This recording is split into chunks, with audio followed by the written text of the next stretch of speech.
Welcome back to Inauguration Week, a celebration of the inauguration of Darrell Pines as the 34th president of the University of Maryland. Tonight's event is a special look at the impact of David C. Driskell, a prominent Black artist, scholar, curator, and distinguished university professor. Driscoll passed in 2020 due to COVID-19 related complications. He was 88 years old. Professor Driscoll's legacy lives on. Tonight's event features an intimate conversation between President Pines and Driskell Center Director Curlee Holton about the life, legacy, and lessons of David C. Driskell. Well, I certainly look forward to hearing about that, Sean. I do too.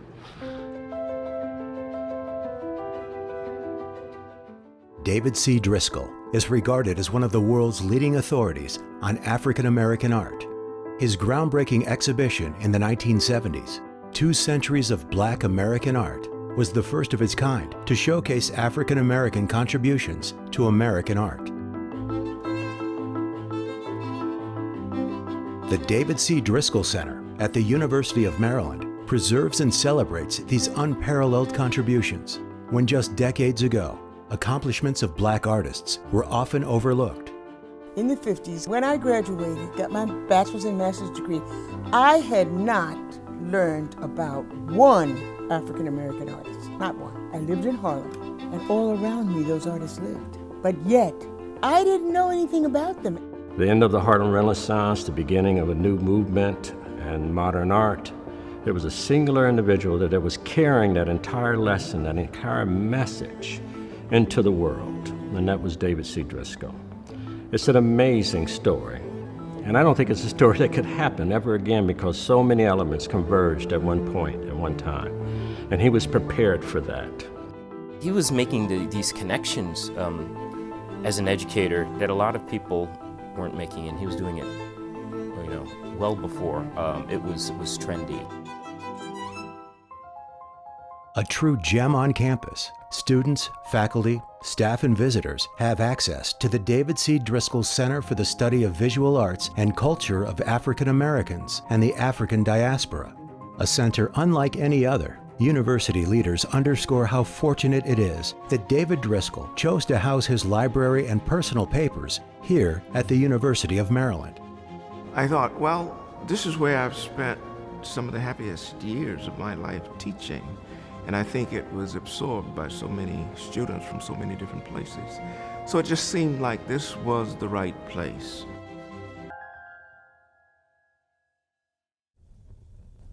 Hey, hello, Curlee. How are you doing? Very good, and good to see you again, Dr. Pines. So you're in Pennsylvania, and I'm sitting here in University House next to a nice warm fire on a wonderful spring day. There you go. Yeah, we have a lot of wind up here, and the trees are moving back and forth. It sort of reminds you a bit of Falmouth, Maine, where David had his studio summer home. So it's really quite a special moment to talk about David. Absolutely. Tell me about your acquaintance with Professor David Driskell, and how'd you get to know him? And just tell us a little bit about him. Yeah, I met David in 2003. I was a professor at Lafayette College in the art department, and David came as a guest lecturer to do our distinguished lecture series, and he was there to talk about African American art. And I had been teaching African American art as well as printmaking and operating the Experimental Printmaking Institute, a workshop that I had established for artists to come in and create works of art. I was quite excited and nervous to meet David. I had taught my classes based on his book, his text, 2 Centuries of Black American Art. So you can imagine you're teaching from a text and the author walks into your lecture hall. We were all very nervous, but David walked in very gracefully, very casually, and very comfortable. And he made us comfortable with that presence. And that's something that was always with David, this sense of confidence and relaxed presence. We had a dinner right after, and during the dinner, I was telling him about my workshop and how I studied with Robert Blackburn in New York City, and David was well aware of Robert Blackburn. David was on a MacArthur Genius Award committee and had recommended Bob Blackburn for the award, and Bob had received it. And you're supposed to be just kind of secretive. The members of that committee aren't supposed to ever let you know that they're on that committee. Right. David did share that with me. And I told him that I had established a workshop, And I had artists like Faith Ringo, William T. Williams. I was going down the list, and he was getting more and more excited. So he visited the studio the next morning to tour the workshop. And he didn't wait for me to extend an invitation. He invited himself to come to the workshop and do a project because he was so familiar with those artists. And that was the beginning of that relationship in 2003. And we worked up until his untimely death last April. And we have produced over 40 different projects. Wow. And of course, over the years, I became even more comfortable with him. He became comfortable with me. And we, I think, personified the collaboration and creativity that occurs when you have a major artist and a master printer working together. Wow, it's amazing. And, as you know, I was on the other side of campus, more in the STEM disciplines, but I had heard of David from many colleagues. I hadn't met him, even though I had been at the university for upwards around that time, around roughly 18, 20 years. But about 8-9 years ago, as a dean of engineering, I was attending the Distinguished University Professor reception. And I saw this gentleman that looked like David Driscoll, and he's like, I know who you are. You're that aspiring dean of engineering. And I said, well, how do you know all this information? And he was, complimenting me on the good work that he thought I was doing over in engineering.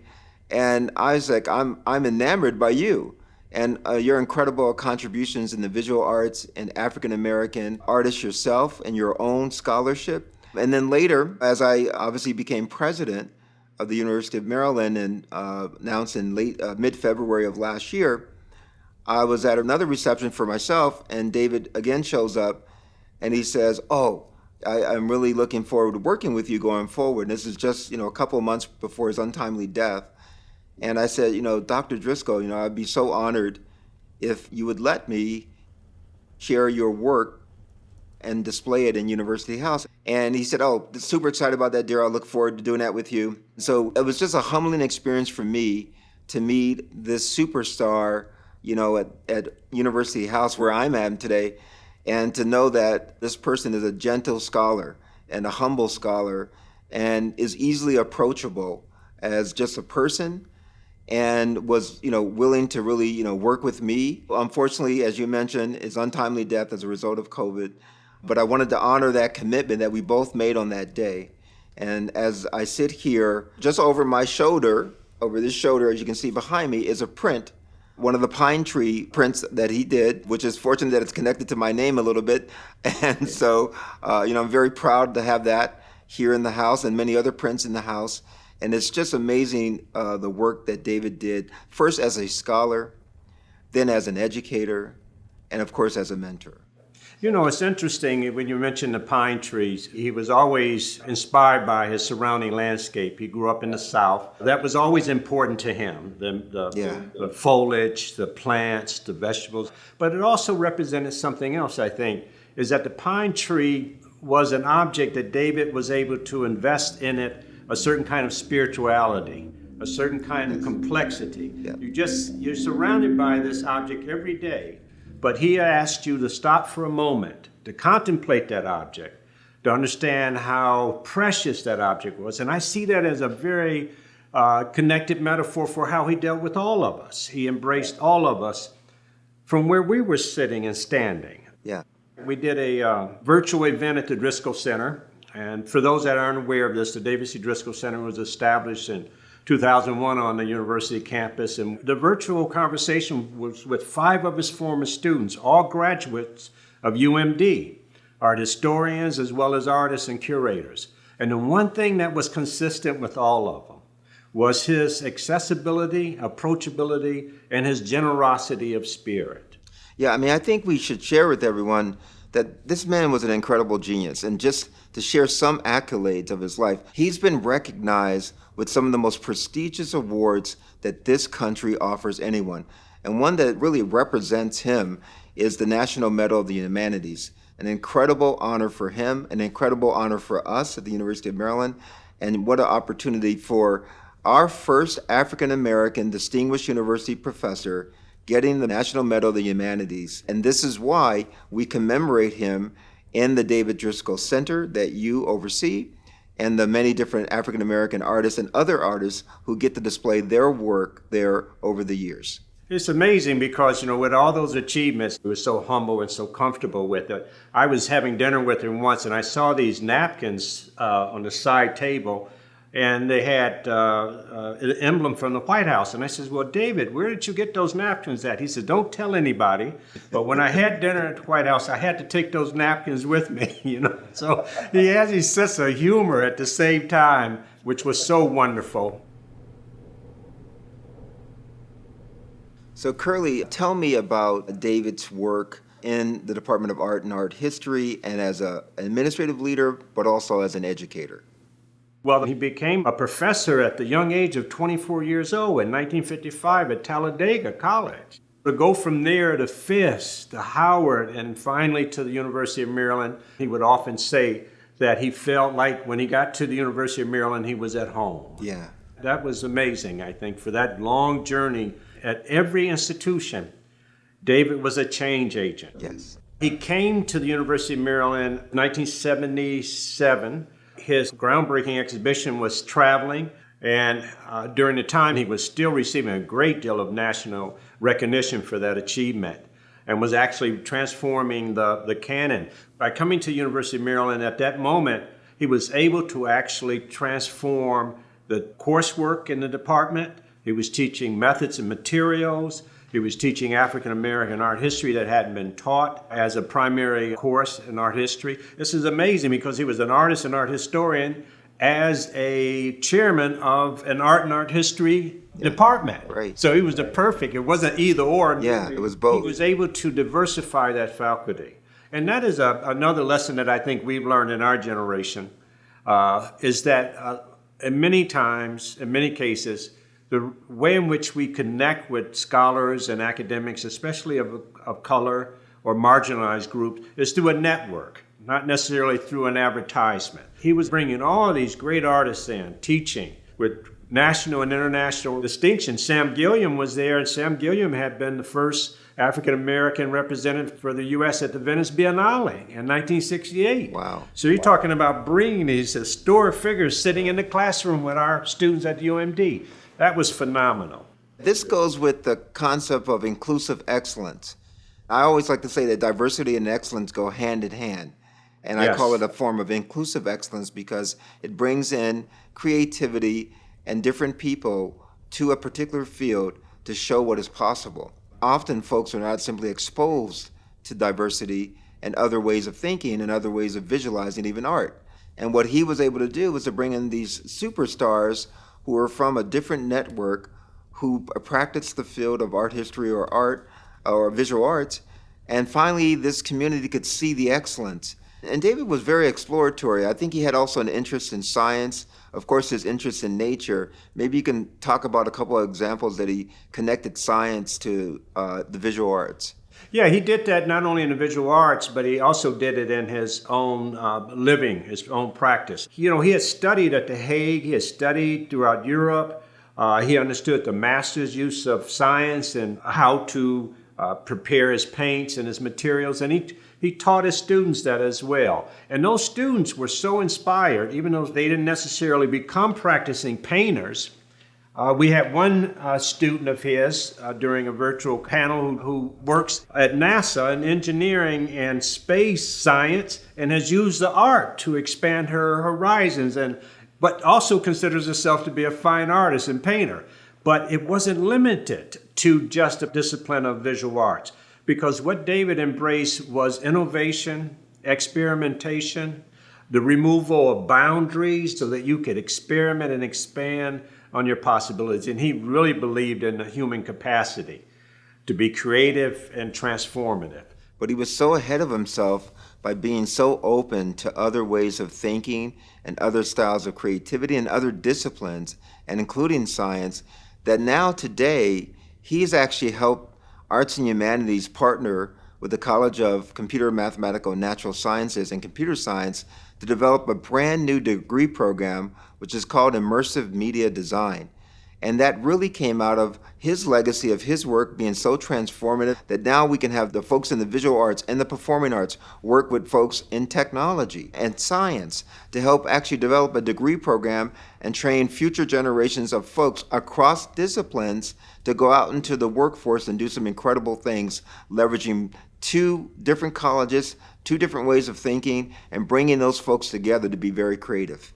He created an environment that nurtured creativity. Absolutely. And I think at UMD there's a commitment to that kind of not only excellence, but experimentation and creativity. Yeah. And creativity is the thing that is going to lift us out of whatever challenges we might face, is that creative spirit and how we find ways to address our challenges. And David was open to that. I couldn't agree more with you.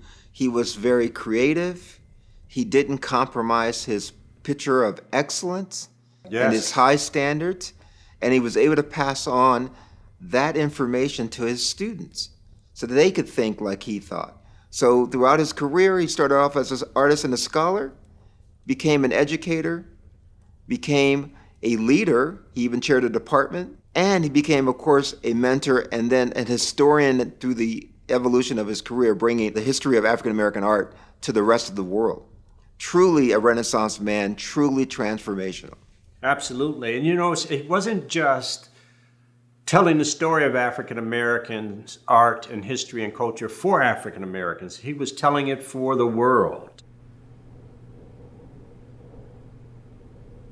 I'm really interested in your perspective on how artists and visual artists collaborate, how to establish a partnership, and tell me about that relationship that you had with Dr. Driscoll. The relationship with David was really exceptional. Not all artists are comfortable with being in a collaborative situation because it requires that you are open to other opinions, other knowledge. And I've done a lot of traveling around the world working with artists in many cases, and David has done this also, where I didn't have the language, I spent much time in Japan. I didn't speak Japanese, but there was a way to transcend that through the practice of art and the collaboration. So you have to be comfortable enough and confident enough to not be threatened by the presence of other talent. And I've seen situations where artists aren't able to do that, and other individuals aren't able to do it. It's not just in the arts. But with David, he had really practiced collaboration his entire life. He had collaborated with his teachers, his colleagues to create exhibitions, to do publications. Some of his former students, they all mentioned that he would invite them to be on teams for projects, to do writing, to contribute writing to it. He was always creating opportunity, so he was never threatened by it, and I think that's part of it.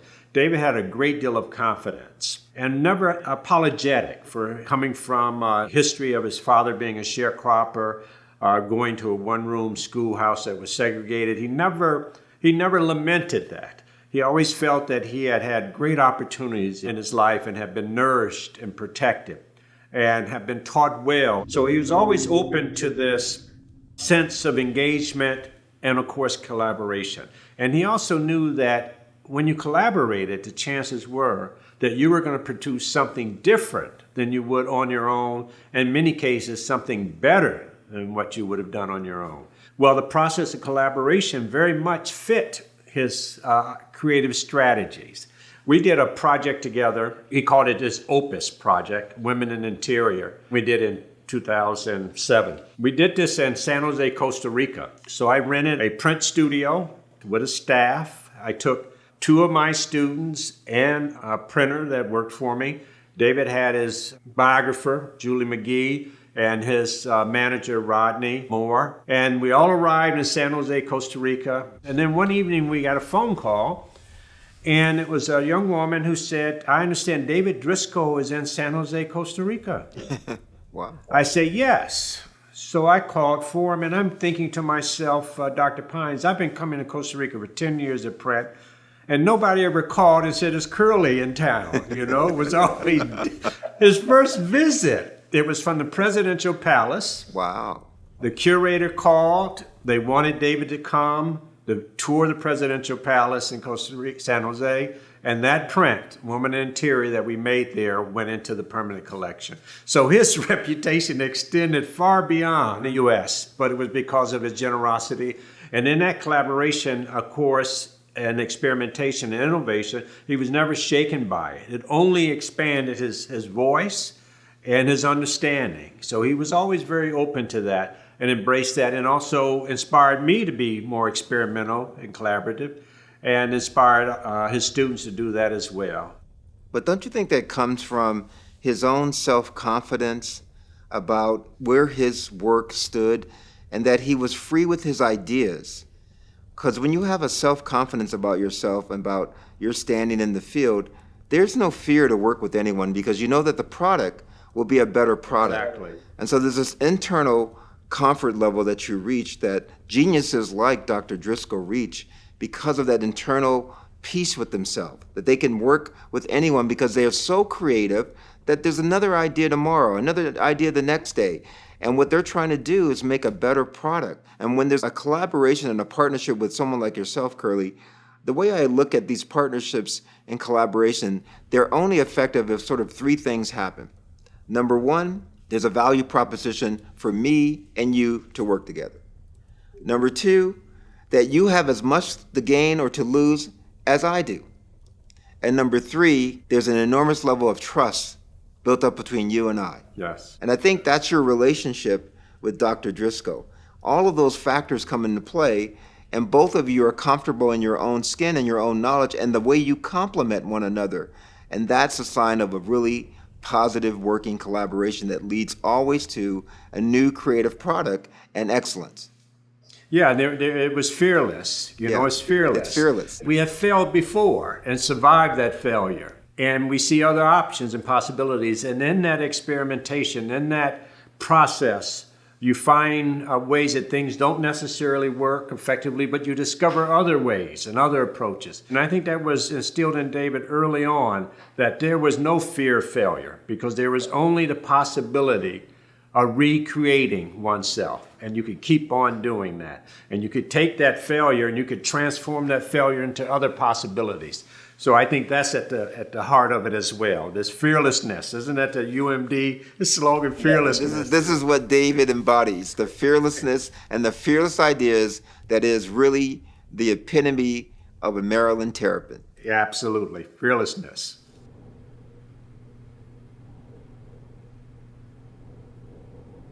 So Curlee, you know, when I became president, I got so many emails and calls about David Driscoll, and there were so many great words of wisdom about his life and his legacy.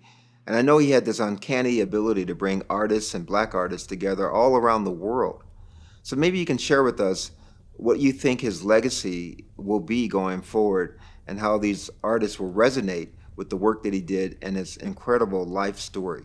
You know, it's interesting. A lot of attention is paid to the seminal exhibition, 2 Centuries of Black Art. I think this is exemplified in a recent documentary by HBO, Black Art in the Absence of Light. And that film focused on David's transformative exhibition that was mounted at LACMA in 1976. It brought so much national attention to him.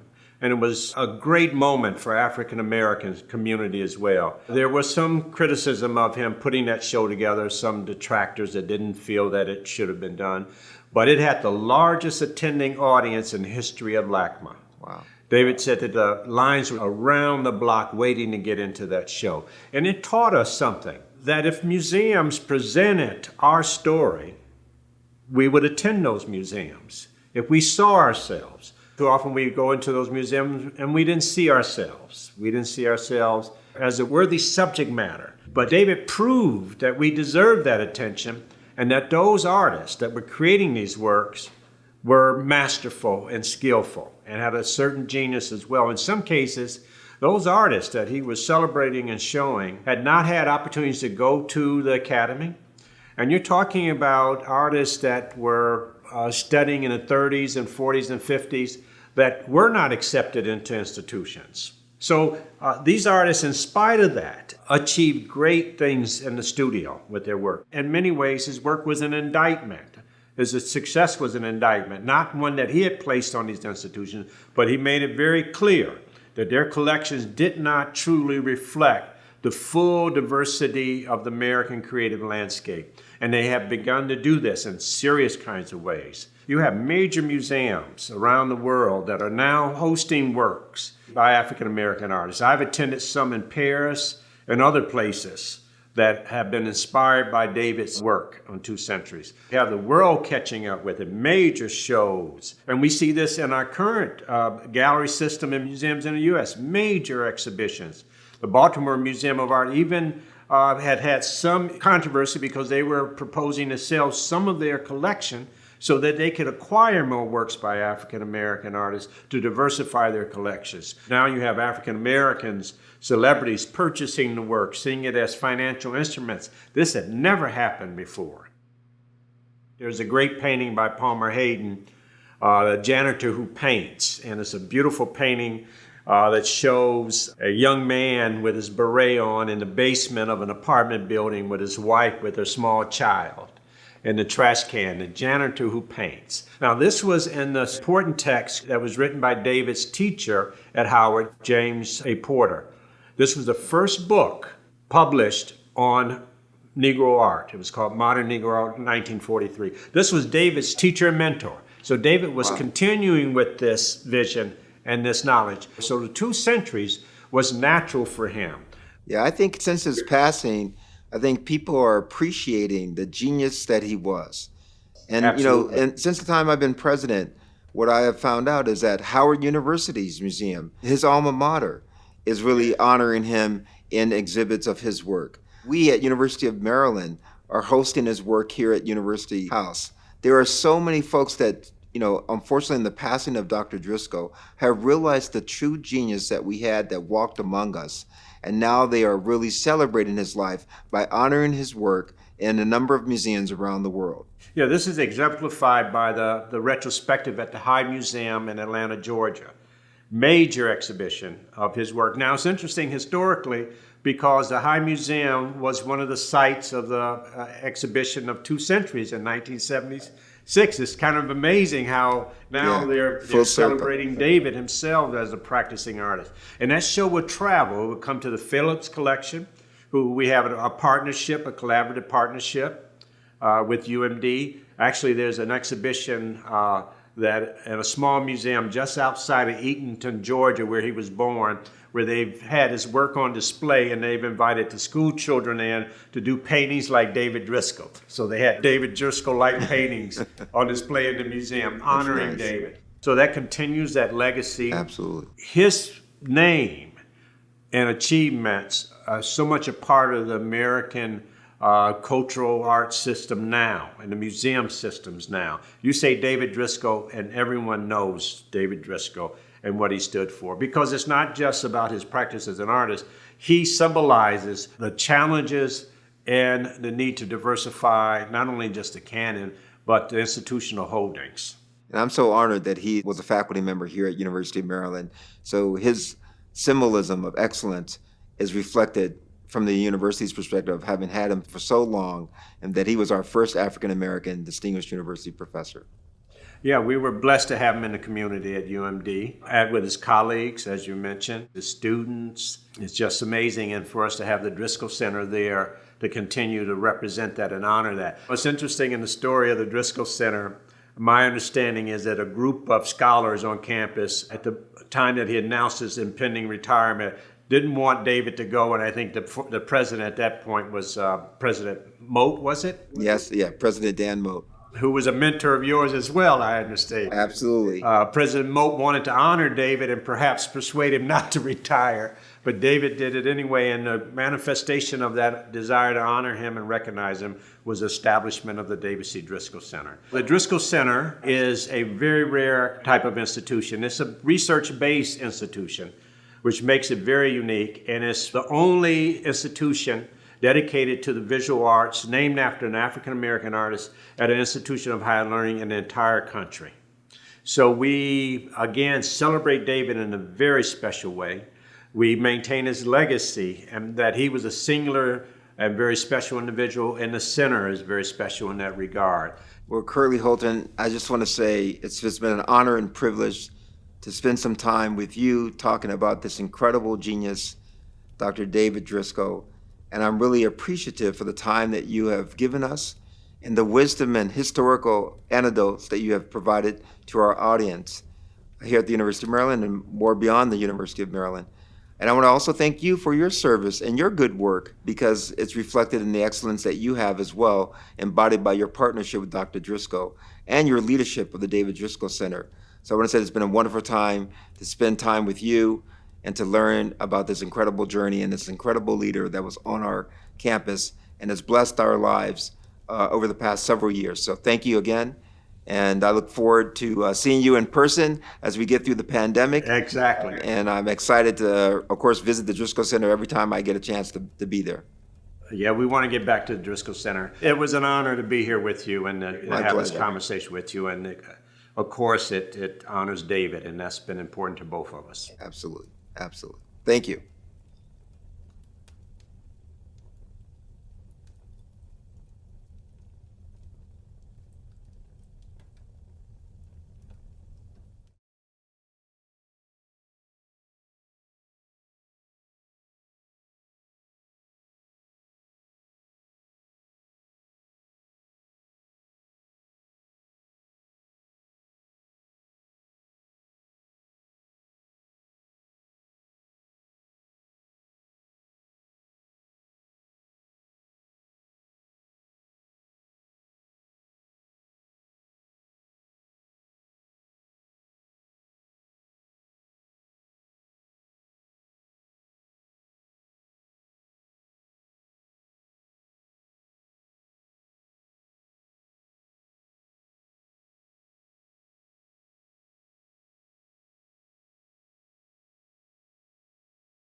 Thank you for joining us for tonight's program. Please join us tomorrow night for Innovate Maryland 2021, a celebration of innovation and entrepreneurship. Fearless ideas.